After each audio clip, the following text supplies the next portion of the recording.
1844 সালে ব্রিটিশ চিত্রশিল্পী জন গোল্ড গোল্ডিয়ানের নামকরণ করেন। এরা অস্ট্রেলিয়া পরিবারের সদস্য।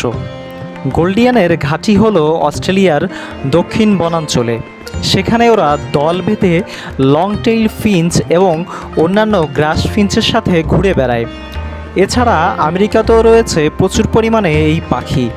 বর্তমানে বিশ্বের প্রায় সকল দেশেই গোল্ডিয়ান ফিঞ্চ দেখা যায়। প্রায় সব ফিঞ্চই প্রাইভেসি পছন্দ করে, কিন্তু এক্ষেত্রে গোল্ডিয়ান আরও এক ধাপ এগিয়ে। এমনকি ম্যাটিংটা পর্যন্ত তারা নেস্ট বক্সের ভেতরেই সারে। প্রকৃতিতে এদের বিচরণ বাসা থেকে 40 কিলোমিটারের মধ্যেই। বিভিন্ন গ্রাস ফিঞ্চের সাথে থাকতে এরা পছন্দ করে। বাসা বানায় গাছের কোটরে। মেল পাখি বিশেষ করে সুন্দর করে একটানা অনেকক্ষণ ধরে শীষ দিতে পারে।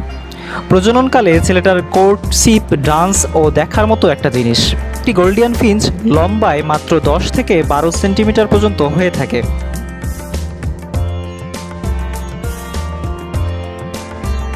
প্রজাতিভেদে এদের শরীরে সর্বমোট 4 থেকে 6টি রং লক্ষ্য করা যায়।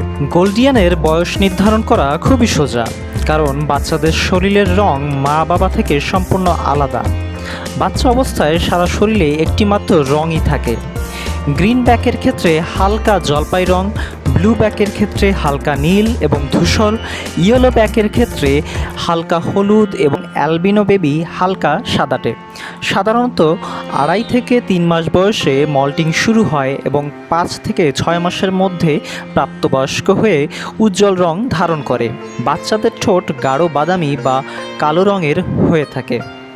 একটি গোল্ডিয়ান ফিঞ্চ পাখির দাম 1500 টাকা থেকে 2000 টাকার মধ্যে হয়ে থাকে।